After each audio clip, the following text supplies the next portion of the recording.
Wali Kota Makassar ke kantor DPD Partai Amanat Nasional.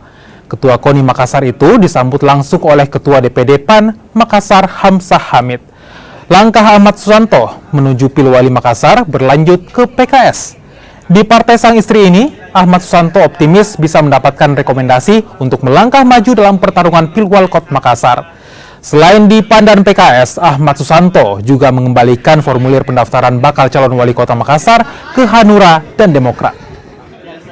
Saya prinsipnya mengikuti semua mekanisme, prosedur yang telah ditetapkan oleh partai, dan tentu saja partai punya banyak indikator dan variabel yang dijadikan sebagai indikasi atau indikator untuk menentukan dan memberikan rekomendasi kepada bakal calon.